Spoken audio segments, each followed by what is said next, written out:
Hello everyone and welcome back to Anglais Core Club. Vous voilà dans un environnement anglophone et vous êtes le seul à parler anglais. Alors, comment rapporter en anglais ce que vient de dire un francophone? C'est là que connaître le discours indirect en anglais, le reported speech, peut vous aider. Avant d'aller plus loin, une précision, ou plutôt un exemple, sur la différence entre le discours direct et le discours indirect. Si je vous dis en anglais, she said, I'm hungry. Elle a dit, j'ai faim. Alors là, c'est le discours direct. Par contre, si je vous dis, she said she was hungry, elle a dit qu'elle avait faim. Alors là, c'est le discours indirect. À la fin de cette leçon, vous serez capable de rapporter en anglais ce que quelqu'un a dit en français, en utilisant, par exemple, les verbes say et tell, dire, et ask, demander.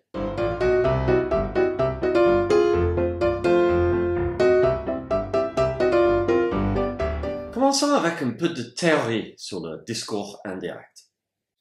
On emploie souvent say et tell au passé. Donc, said et told, pour rapporter ce que quelqu'un a dit. Notons, dans ce cas, le changement de ton verbal dans le discours indirect. Voyons quelques exemples, comme vous pouvez voir dans le tableau sur vos écrans maintenant, ou bien dans le texte à télécharger dans la description. Am, ou is, devient was, avec le discours indirect. De la même façon, are devient were. Have devient had. Do ou does devient did. Can devient could. Will devient would. Et have to et must deviennent had to. En continuant, should reste pareil. C'est toujours should, que ce soit le discours direct ou bien indirect. Et finalement, go, arrive, eat deviennent went, arrived et ate. Bien entendu, on peut également utiliser say, tell et ask au futur pour indiquer ce qu'on va dire ou demander. Alors maintenant, nous avons vu dans quelle situation on se sert de cette forme. Passons maintenant aux choses pratiques. Commençons avec le verbe to say. Comme nous avons déjà vu, say veut dire dire. La plupart du temps, on n'indique pas à qui on le dit car c'est souvent implicite. Voici quelques exemples de phrases en discours indirect. Donc il y a une question, une affirmation et une négation. What did he say? Qu'est-ce qu'il a dit? What did he say? He said that he could come. Il a dit qu'il pouvait venir. He said that he could come. He said that he couldn't come. Il a dit qu'il ne pouvait pas venir. He said that he couldn't come.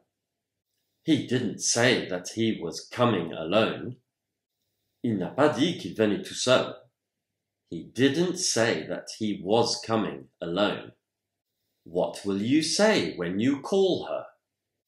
Qu'est-ce que tu diras quand tu l'appelleras? What will you say when you call her? I'll say that I can't make it, but I won't tell her. It's because I don't like her. Je dirai que je ne peux pas y être, mais je ne dirai pas que c'est parce que je ne l'apprécie pas. Did he say what time he'd arrive? A-t-il dit à quelle heure il arriverait?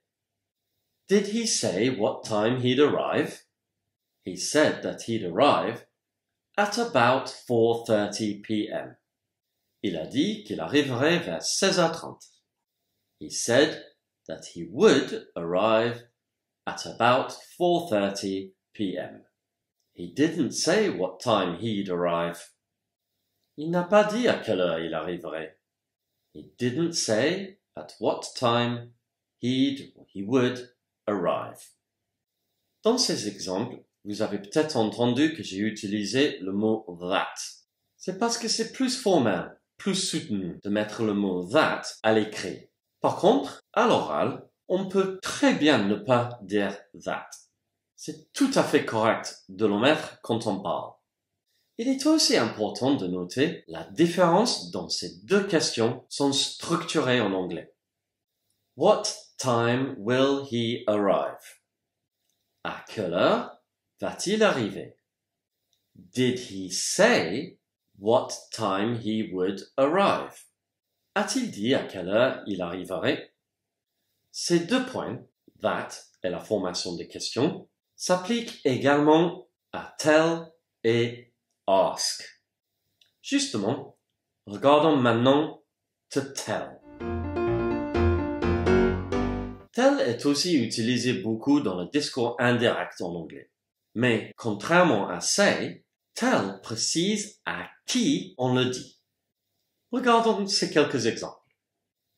Did he tell you his news? Est-ce qu'il t'a annoncé ses nouvelles? Did he tell you his news? No, he didn't tell me anything. Non, il ne m'a rien dit. No, he didn't tell me anything. Yes, he told me they've got engaged. Oui, il m'a dit qu'ils se sont fiancés. Yes, he told me they've got engaged. Did he tell you when they're getting married? Est-ce qu'il t'a dit quand ils vont se marier? Did he tell you when they're getting married? No, he didn't tell me when they're getting married, but he told me where the wedding will be. Non, il m'a pas dit quand ils vont se marier, mais il m'a dit où la cérémonie aura lieu. Could you tell me where the nearest cash machine is? Pourriez-vous me dire où se trouve le distributeur le plus proche? Could you tell me where the nearest cash machine is? Concernant ce dernier exemple, il est aussi possible et courant de dire Do you know where the nearest cash machine is? Savez-vous où se trouve le distributeur le plus proche? Et un deuxième exemple Do you know if you'll arrive on time? Savez-vous si vous arriverez à l'heure? Do you know if you'll arrive on time? Comme nous l'avons déjà vu, tell suit la même logique que say concernant le mot that et les pronoms interrogatifs dans les questions. Alors, pour terminer, parlons du verbe ask. La dernière partie de cette leçon sur le discours indirect en anglais concerne le verbe to ask, qui veut dire demander. En général, il y a deux façons de dire ask en français. D'abord, on a demander, et puis poser une question. To ask a question. Demander est souvent utilisé avec le mot if, qui veut dire si, ou les pronoms interrogatifs. La façon de s'en servir suit la même logique que les deux verbes que nous venons de voir. Voyons quelques exemples. What did she ask you? Qu'est-ce qu'elle t'a demandé? What did she ask you? She asked me if there's anything I don't eat. Elle m'a demandé s'il y a quelque chose que je ne mange pas. She asked me if there's anything I don't eat. Can you also ask them how the project is going? Tu peux aussi leur demander comment va le projet. Can you also ask them how the project is going? I won't ask them how it's going because they emailed me about it this morning. Je ne leur demanderai pas comment il va le projet, car ils m'ont envoyé un email ce matin à ce sujet. I won't ask them how the project is going because they emailed me about it this morning.